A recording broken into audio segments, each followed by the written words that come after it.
As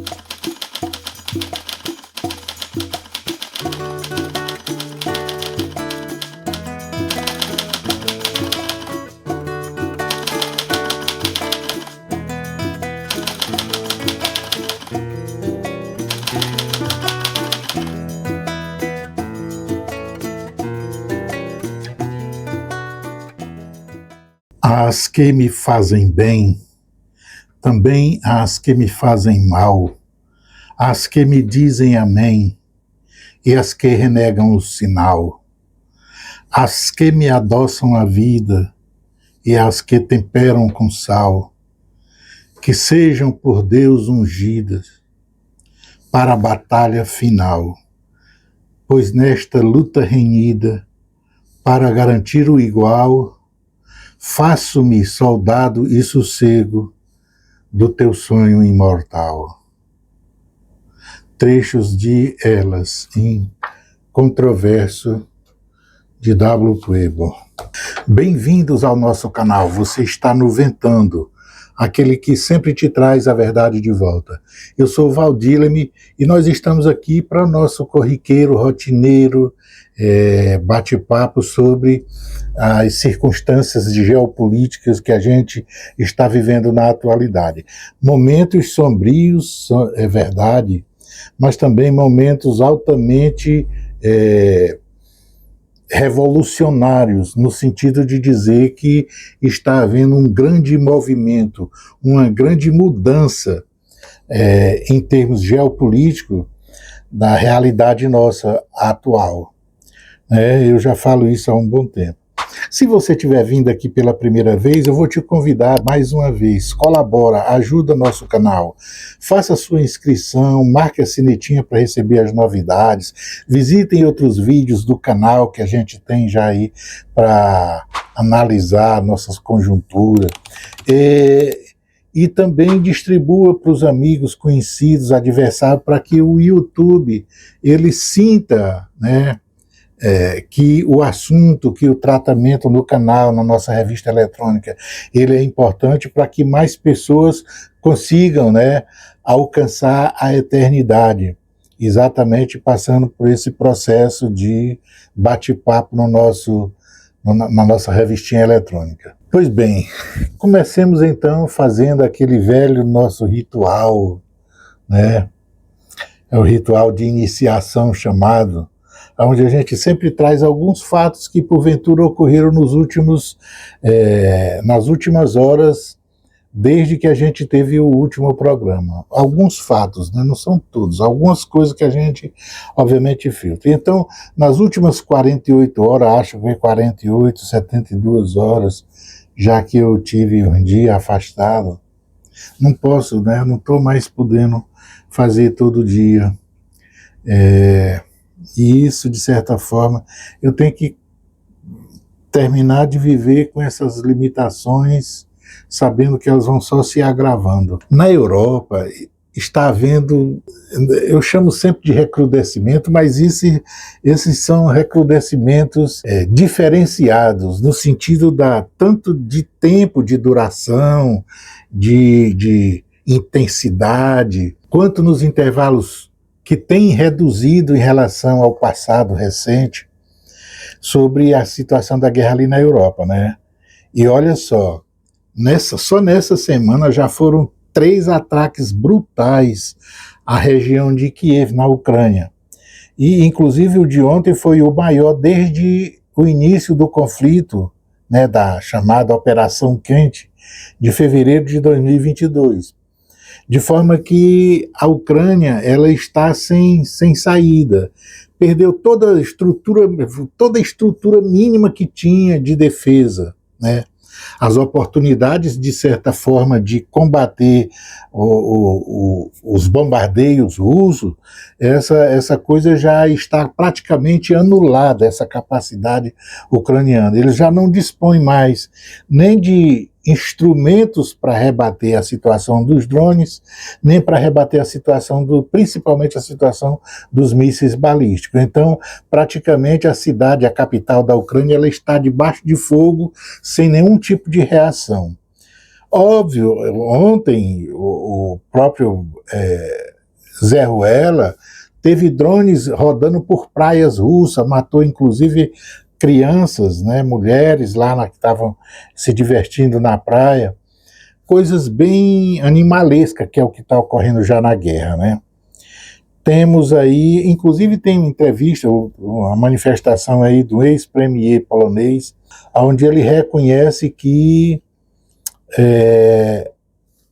as capacidades chegaram ao limite. E aonde ele tratou da capacidade, falando limite, ele na realidade se referiu também à situação dos ataques que a Rússia promoveu na indústria que é ucraniana-americana de armamento, a indústria de armamento, e praticamente botou no chão, arrasou. De certa forma, isso funciona como um recado para a própria OTAN. No Oriente Médio, por sua vez, o movimento obviamente que estão, de certa forma, fechados, continuam fechados, a situação tanto do Estreito de Hormuz quanto do Estreito de Bab el-Mandeb, né? A situação específica do Estreito de Hormuz, o Irã está negociando com Omã o processo de como vai ser organizada a administração do dia a dia, assim, do filtro que está sendo implantado pelos dois no Estreito de Hormuz. Lembrem-se que o Gorbachev tinha feito a ameaça para o Omã, que se ele acertasse isso com o Irã, ele ia inclusive sofrer bombardeios do próprio Estados Unidos. Mas vejam, o Gorbachev, ele está todos os dias, a cada 1 hora, a cada 2 horas, colocando informação na mídia de que está negociando, que o Irã pretendeu, buscou negociar, está buscando, está pressionado e tal, e eles estão negociando a saída para Hormuz. Só que o Irã já comunicou 2 ou 3 vezes que não tem negociação nenhuma sendo conduzida com os estadunidenses.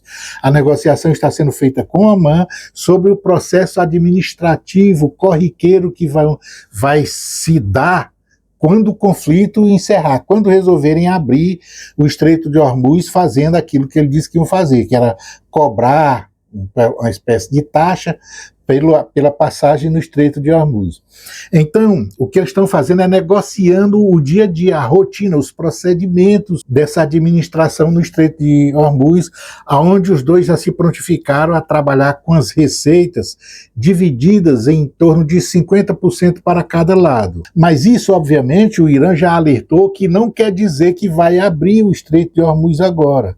O Estreito de Hormuz, a abertura do Estreito de Hormuz, ela está condicionada à obediência de Gorbachev aos preceitos que estão no memorando de cessar-fogo. Para o Estreito abrir, o que o Irã está dizendo é que precisa voltar para casa, precisa devolver os seus ativos que estão apreendidos, precisa liberar o comércio de petróleo do Irã para o mercado normal, precisa sair do Líbano, Israel precisa desocupar Gaza e Líbano. Condicionantes para abertura do Estreito de Hormuz, que é outra coisa, não é o que está sendo negociado com Omã, os Estados Unidos têm que cumprir essas obrigações. Mas os Estados Unidos estão de mão amarrada e não puderam mais conduzir nenhum tipo de bombardeio contra o Irã, porque a ameaça do Irã agora é uma ameaça mais existencial para os próprios países ali da Península Arábica. Ele perdeu a crista e está esperando que a negociação com Omã se dê para liberar o Estreito. Ele acredita, o que ele está tentando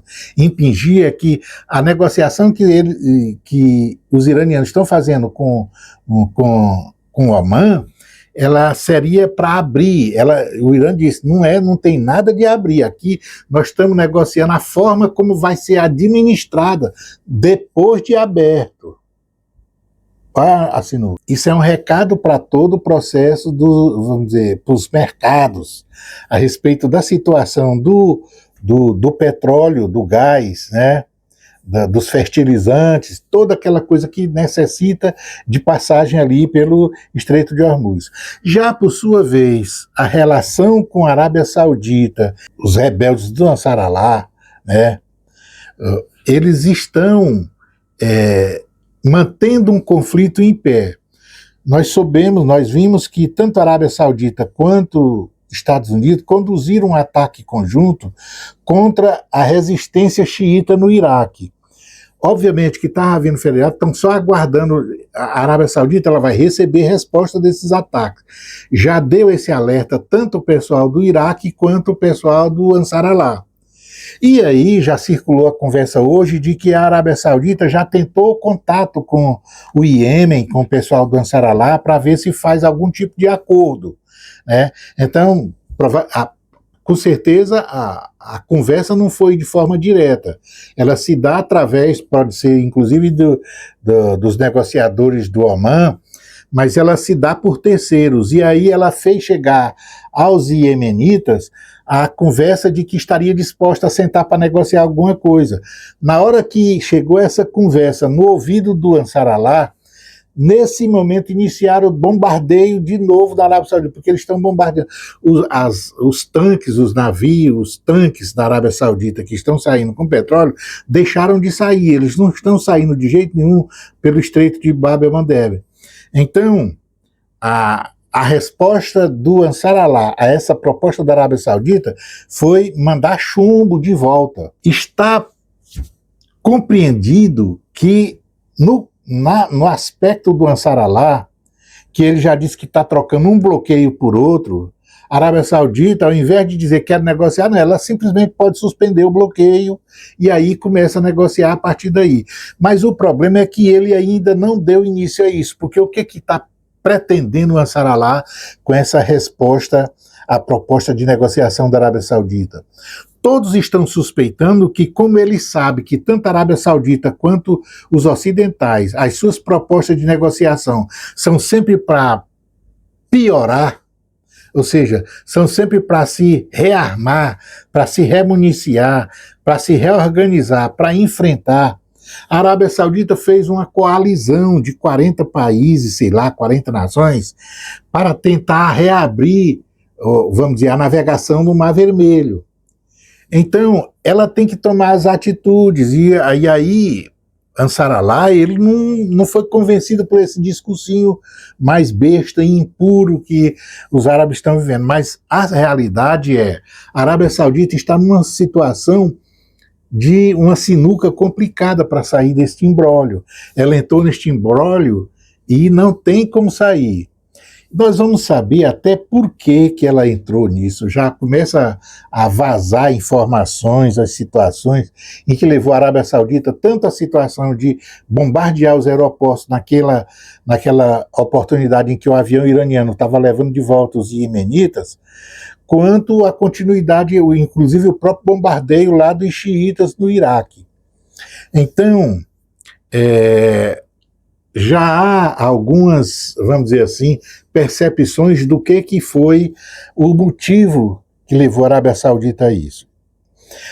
Outra coisa, está óbvio, agora passamos a compreender assim mais ou menos as análises, no seguinte aspecto.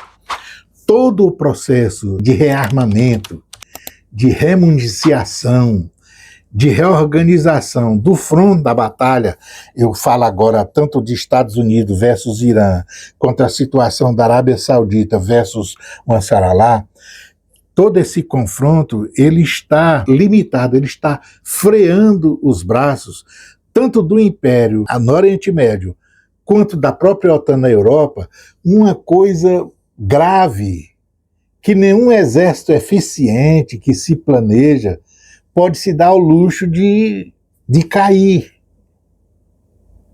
Sabe o quê?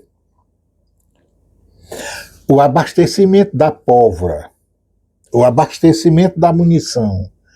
Isso é tão importante quanto abastecer suas tropas de água e comida. Uma guerra não se conduz contando tiros, que é a realidade que está agora com o Ocidente, frente ao conflito com o Irã e frente ao conflito da Ucrânia, ou seja, da OTAN com a Rússia na Europa.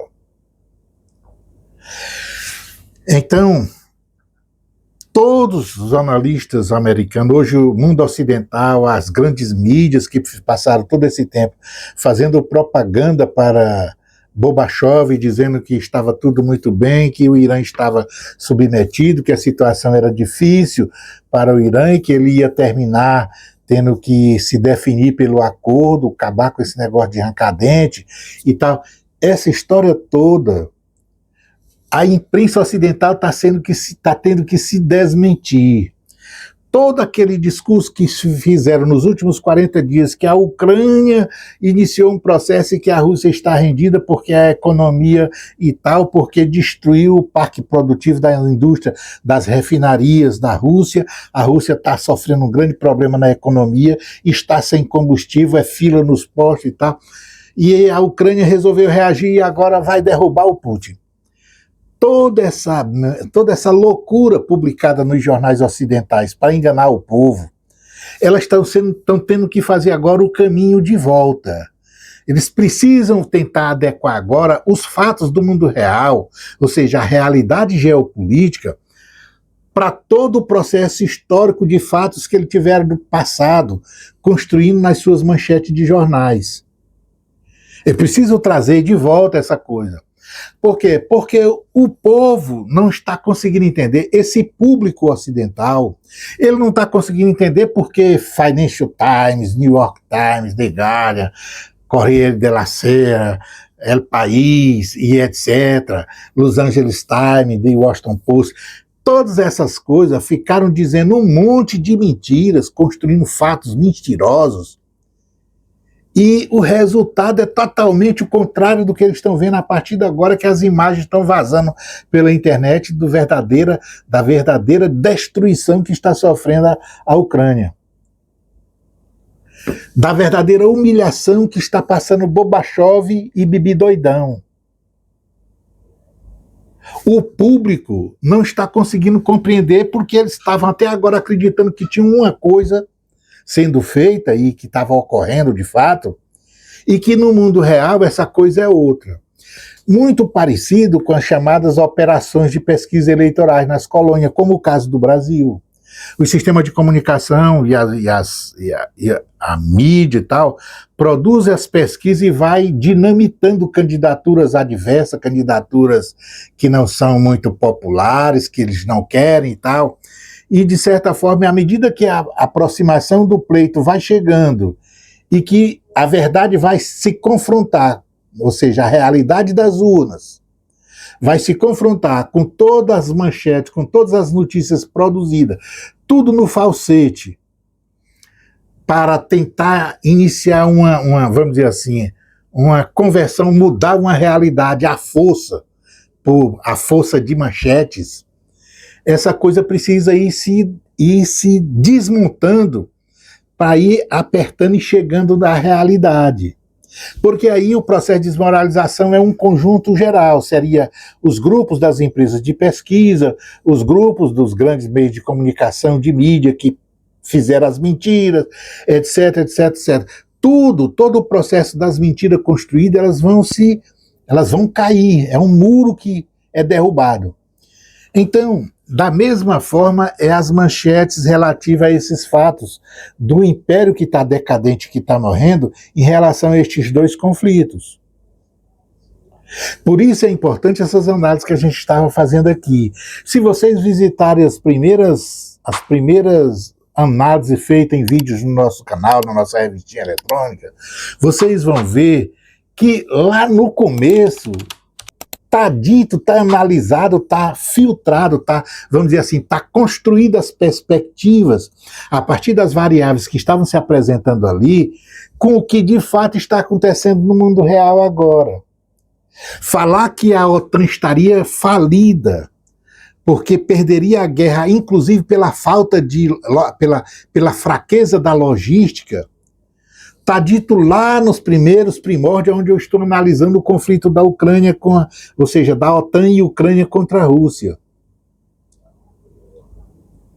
Enquanto todos aí, eu vejo os comentários, há comentários, inclusive nos meus vídeos, no bate-papo, das pessoas totalmente desinformadas, ou seja, informada por esses sistemas aí, que estão contestando, estão achando, tá lá os comentários, que a Rússia é isso, que a Rússia é aquilo, que tal, e a Ucrânia chegou lá e tudo conversa. Aí olha hoje, se fosse voltar às análises dessas pessoas e fazer as perguntas adequadas, devidas, eles não iam ter como responder.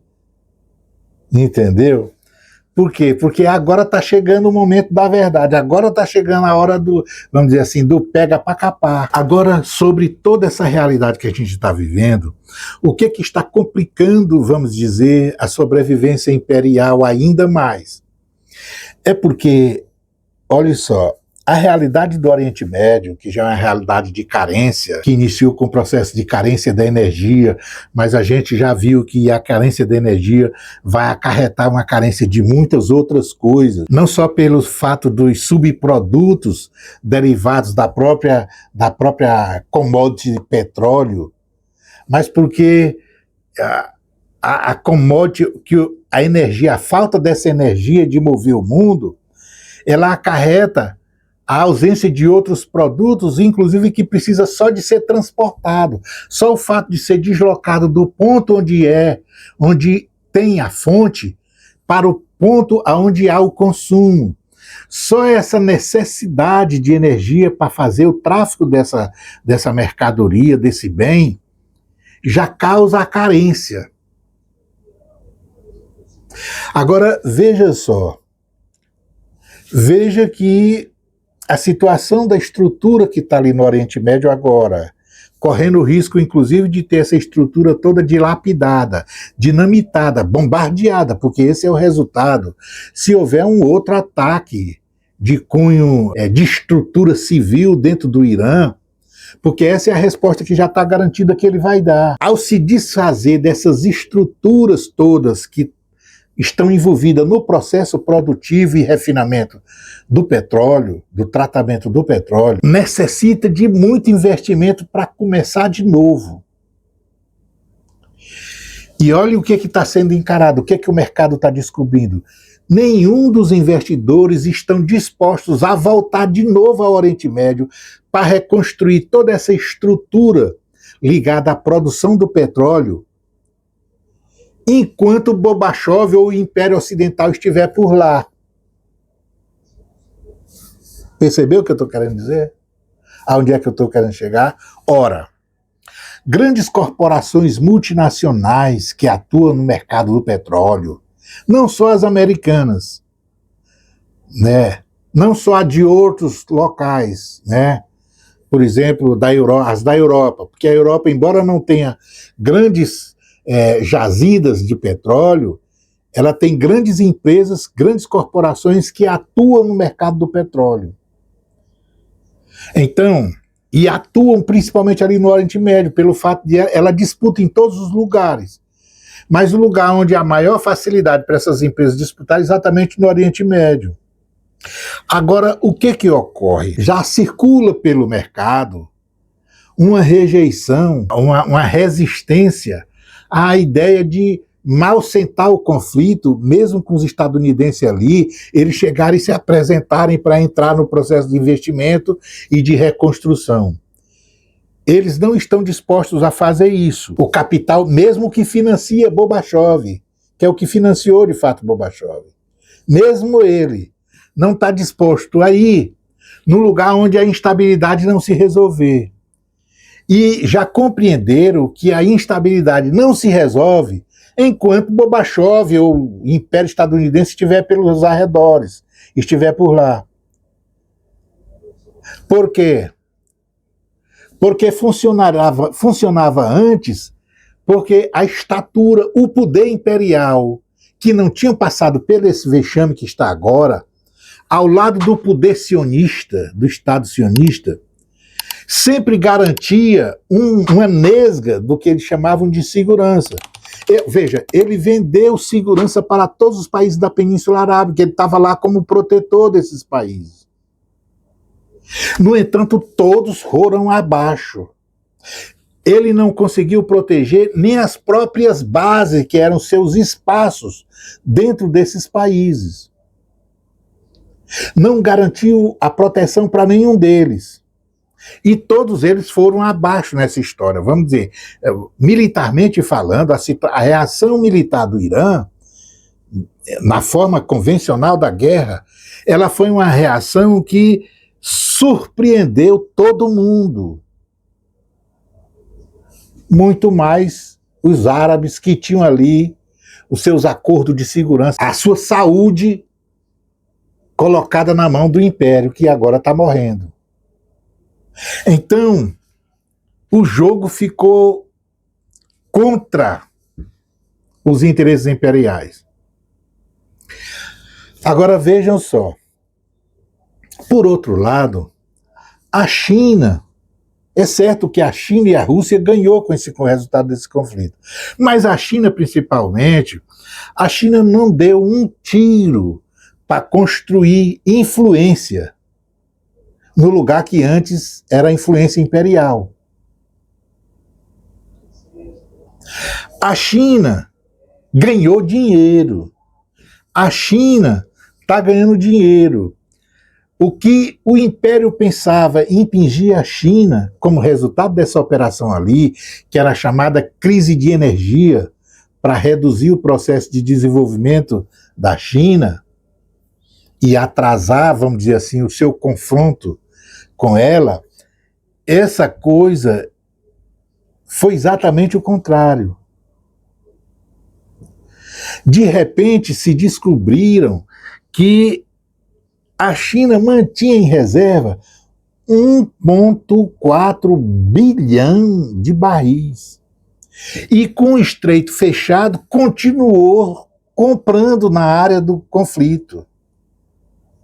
O Irã continuou fornecendo. A Arábia Saudita continuava fornecendo e continua, porque os tanques da Arábia Saudita, eles não estão impedidos de passar pelo Estreito de Bab el-Mandeb quando se dirige à China.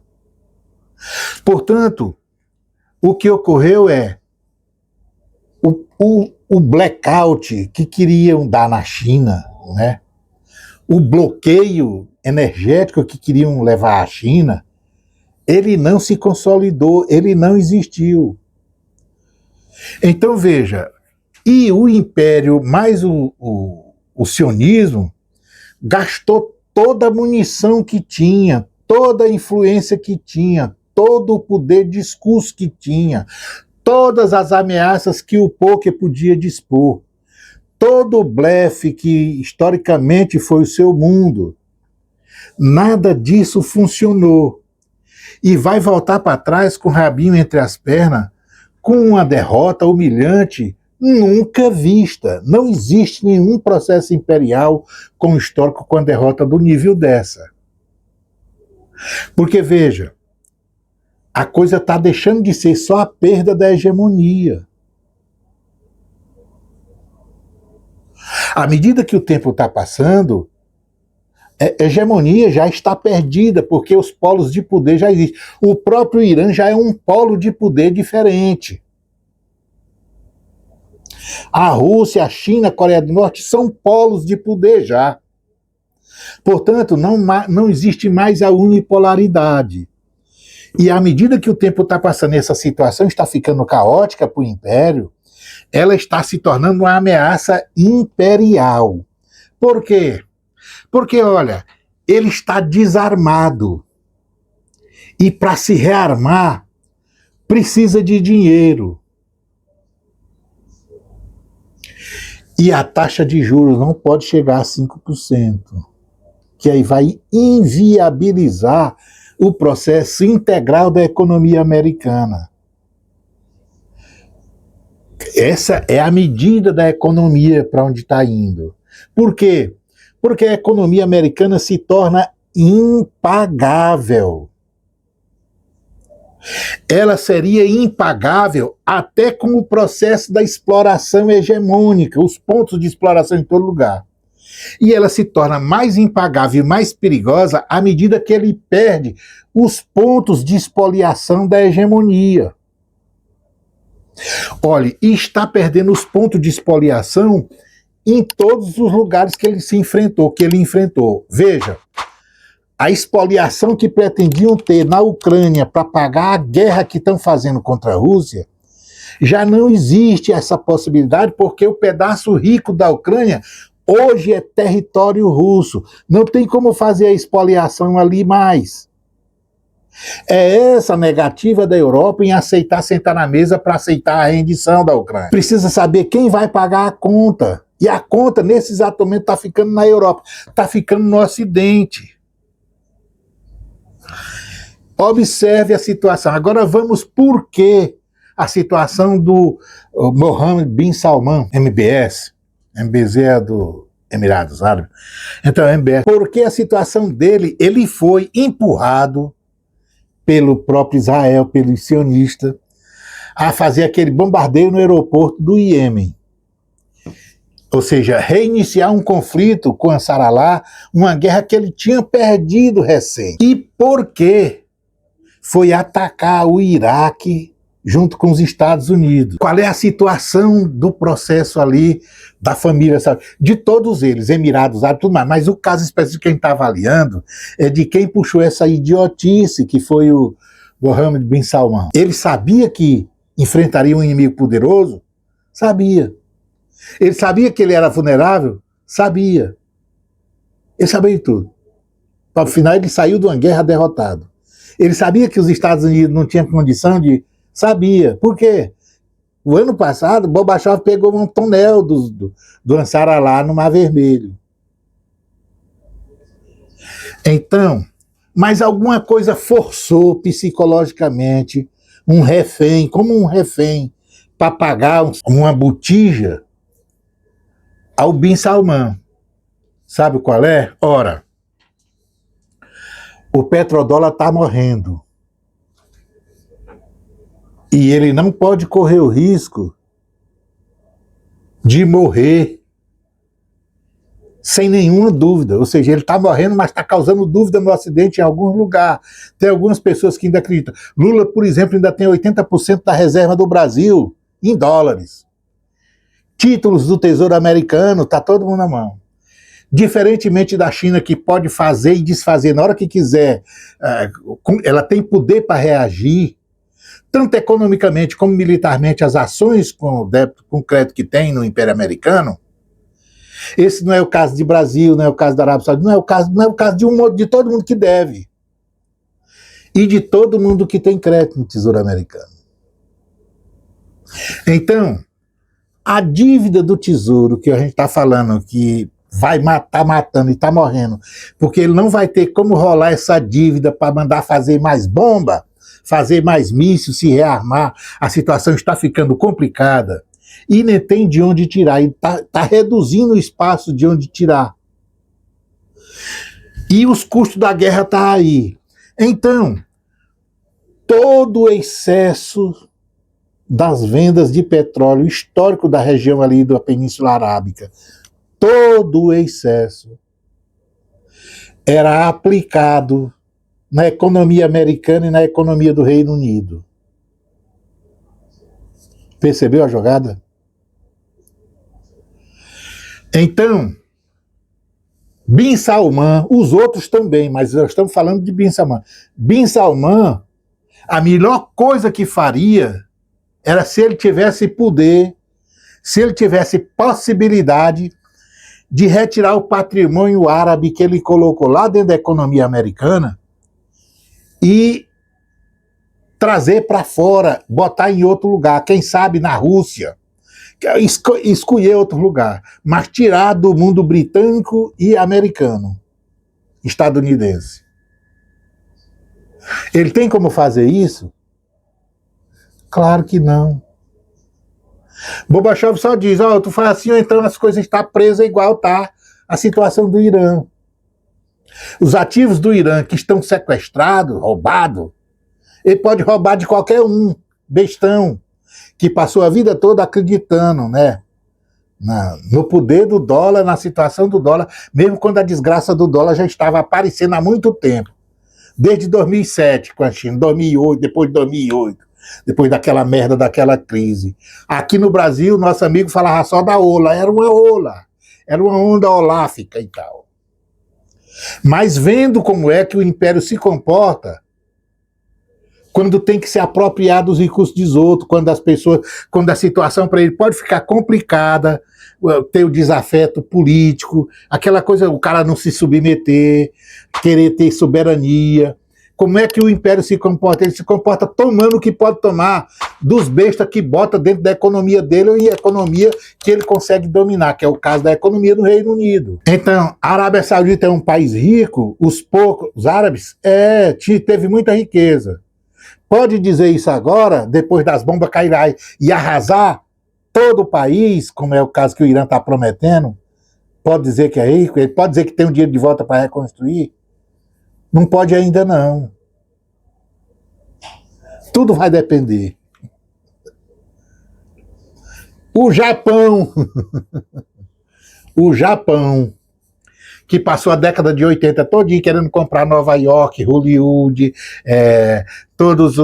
compraram tudo. O McDonald's, eles compraram tudo. E aí depois comprou o cu dos americanos. Os japoneses, tudo mais. A bunda dos americanos também foram todos vendidos. Década de 80 para os japoneses. As fábricas de carro, os japoneses tomaram de conta. Lembra disso? Pois é. Todos agora correm um sério risco. Então, o petrodólar, o dólar perde a confiança. A economia tem um grande débito. A economia tem uma dívida impagável. As fontes de onde tirava, espoliava para juntar riqueza, para dizer que tinha para pagar, está diminuindo as fontes, os pontos de roubo, está diminuindo. É só ver. Aí, depois de tudo feito, não tem mais a confiança do mercado, ninguém deixa rolar a dívida, não tem como rolar a dívida, não pode imprimir papel, inflação pipoca. Como é que compra arma? Como é que manda fazer bomba? Quem faz bomba faz de graça? Percebeu a jogada? Então, é tudo encadeado, é tudo amarrado. A China, essa coisa toda está acontecendo no mundo e a China está só do lado de fora, olhando ali de longe, observando. As pessoas vão comprar e vender com o dinheiro dela. Ela está vivendo de comprar ouro agora para aumentar a reserva de ouro. Só ouro. Ela, a Rússia. Entendeu? E para fazer pólvora na Austrália custa droga, custa dinheiro. Percebeu onde é que está a bagaça? A bagaça está aí. Por isso, está havendo uma crise de produção de elementos da guerra, de vetores da guerra no Ocidente. Tem uma crise. Para enfrentar isso aí, para fazer guerra, tem que ter bala. Bala não se conta quando está em guerra, não. Esse é o drama. Então tem isso. Isso quer dizer o quê? As indústrias ocidentais também sofrem de outro mal. Qual é o mal? O estressamento. Se tivesse todo... Olha só, podia ter agora o dinheiro, não é falta de dinheiro que está faltando munição agora não, porque ele pode ainda mandar queimar. Nesse exato momento está faltando também por outra situação que é logística, que é a capacidade industrial que está estressada. Eles não têm a capacidade de produção que nesse exato momento as operações que eles estão querendo participar e que eles estão dirigindo necessita. Por isso que eles estão contando os mísseis. É por isso que fazem conta. É porque o processo produtivo industrial no Ocidente, isso é da OTAN inteira, está estressado. Chegou no seu limite. E ele não está tendo a capacidade de produzir o mínimo que seja para sustentar a frente de combate que ele está agora envolvido. Isso é uma coisa. Mas depois que essa coisa passar, se depois que tiver muita gente desempregada, fazendo treinamento nas indústrias e sendo mão de obra passível de ser usada para produzir armamento, aí vai chegar a hora de faltar o troquinho. Porque não tem um mimeógrafo. Percebeu? E vai ter a conta para pagar. A conta para pagar, vão fazer esforço, porque não vão poder, né, deixar de pagar. aqueles que podem cobrar a coxa no pescoço dele. Mas os bundão, tipo Brasil, Arábia Saudita, Emirados Árabes, seja quem for, que estão aí só para servir, só para apresentar o Fubica, vão ficar sem ter onde botar o túnel. Entendeu? E isso tudo ocorrendo é um sinal de que o império vai morrer. Veja bem, não é hegemonia, é um sinal de que o império vai morrer. E olha, o império morre independente, vamos dizer assim, de uma vontade divina. Nós chegamos a um ponto de não retorno. Veja que isso está ocorrendo não é só porque Gorbachev e Bibi Doidão, os dois são doidos, estão nesse exato momento no poder. O outro que trocar, eu já vou adiantando, o outro que trocar em qualquer desses dois lugares, ele só vai continuar. E se não tivesse existido Gorbachev e Bibi Doidão, nada mudava o que está acontecendo, não. Não ia ser rápido, não ia ser agora. Tinha um tempo para essa coisa andar. Mas, obviamente, que muito mais do que o Gorbachev, o Bidê, o débil mental que estava antes dele, cometeria os mesmos pecados, cometeu os mesmos pecados. Aliás, nós estamos falando de uma situação de guerra que foi ele quem começou a da Europa. E todos que vieram, e todos do lado dele, são todos. Obama foi um dos caras que mais fez guerra. Então, percebeu? Por isso que num determinado dia da minha vida, quando eu observei o cidadão chegando no primeiro mandato e fazendo aquelas presepadas todas, aí veio com aquela história das tarifas para a China e tal. Nos primeiros momentos dele, eu disse, tá aí esse rapaz, a gente pode batizar ele de Gorbachev. E um amigo perguntou, mas por que e tal? Não, tinha um Gorbachev na Rússia, no final dos anos 80. Lembra? Gorbachev. Então, tinha um Gorbachev na Rússia. A Rússia estava... A Rússia não, desculpem, perdão. União Soviética, ex-União Soviética. A ex-União Soviética estava vivendo uma realidade que, obviamente, com certeza, ela ia... E aí todo mundo bota a culpa num monte de coisa. Ah, economia planificada. Vem o doutor... Os caras aparecem aí com as... né, nos vídeos, umas bibliotecas, umas estantes aí cheias de livros. E às vezes não é nem livro, é apostila, fotocópia de apostila. Não paga nem direito autoral. Fotocópia de apostila. E tal. Aí bota uma bem grossa assim, 3 bem grossas e tal. Aí tá escrito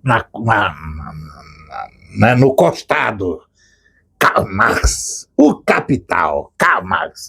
Outro Gramsci. Outro. Qualquer outra coisa. Tem uns que lê. Como é que é? E tem uns que lê Jesus Cristo, também Jesus Cristo, que era o primeiro comunista da história, né? Pois bem, aí tem as figuras que dizem, mas a economia planificada, porque etc. Não tinha o Lada, e o Lada veio, e tal, e etc. Mas o homem foi para a Lua porque primeiro foi primeiro foi o russo. Primeiro foi Sputnik, para que possamos, não é, Moreno? Compreenda bem, Moreno. Então, e aí de repente essa coisa assim. Não obstante, apareceu um cidadão treinado no Ocidente, um britânico batizado de Gorbachev, e aí chegou lá, fez o nome de prosopopeia. O que aconteceu? O Império Soviético desandou geral. Aí, muito tempo depois, tal, já estava caminhando para um processo. Eu disse, olha, na hora que Deng Xiaoping fez todo aquele trabalhão, né?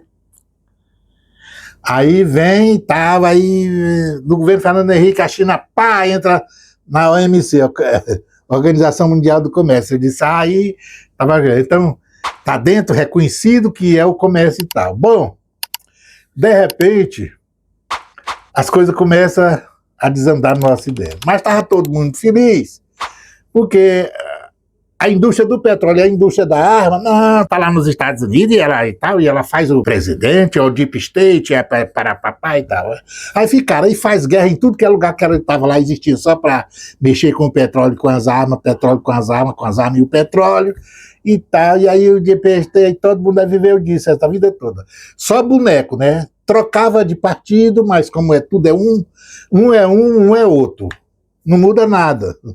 Mas todo mundo chama de democracia, inclusive o presidente e tal. E aí, eis que não mais que de repente aparece a figura que aí se encontra, que quando eu me deparei com as atitudes dele, disse, rapaz, tá aí o cara, é Gorbachev. Aí eu, o quê? Não, digo, é Gorbachev. Esse caboclo aí, ele vai simplesmente apressar aquilo que Deng Xiaoping já tinha falado. Deng Xiaoping, nas previsões, era para 2050. Mas a entrada de Gorbachev na jogada atrasou aí para 2030. Atrasou de trás para frente. 20 anos. Percebeu o que está acontecendo? Então, Gorbachev, ao mesmo tempo, pegou um capítulo chamado Bibi Doidinho. Bibi Doidinho, estou aqui para se ajudar. E aí foi o bagaço. Foi nisso que deu. Portanto, vai caber uma análise bonita, uma estratagema, uma leitura confortável, né? Uma leitura abecedária, etc., para entender por que morreu. Por que morreu? Morreu por quê? Né? Esse é o império.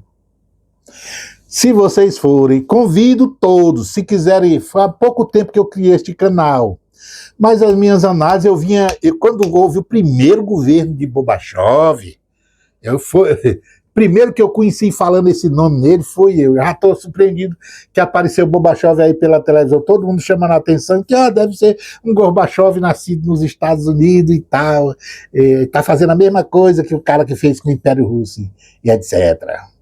Muito bem.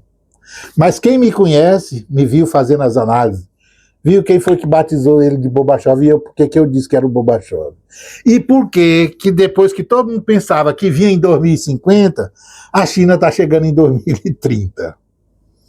Percebeu?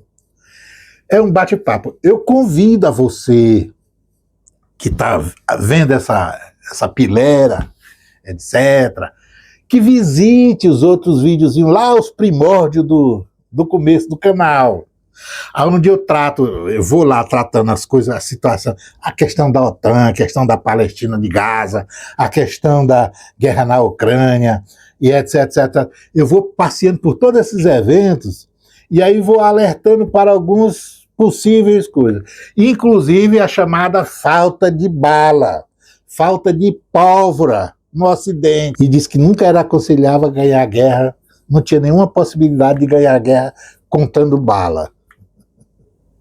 Percebeu? Então, dê uma olhadinha, critique, pode falar mal, mas fale, diga que não está bem, que não está certo, que porque eu estou próximo da morte eu estou falando muita besteira. É possível, é possível. Mas, olha, eu queria ir quando o Estado da Palestina já estivesse aqui, consagrado. A gurizada estivesse da escola, lá na Palestina. Talvez não vou ver isso, mas estou vendo a desgraça do Império Ocidental. Merecida desgraça. Com permissão da palavra, né? E é uma pena que os políticos, eu vou falar no caso do Brasil, os políticos nacionais são todos analfabetos de leitura, eles não conseguem... Não, uns são submetidos, são submissos mesmo. Falam de soberania sem ter tutano nenhum para soberania.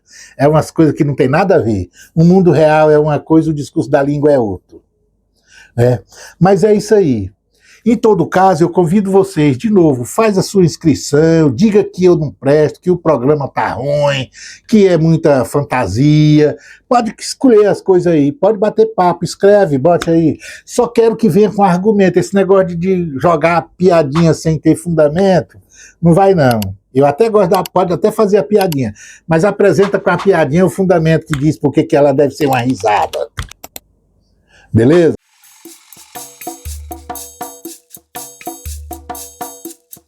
Lara, lara, lara,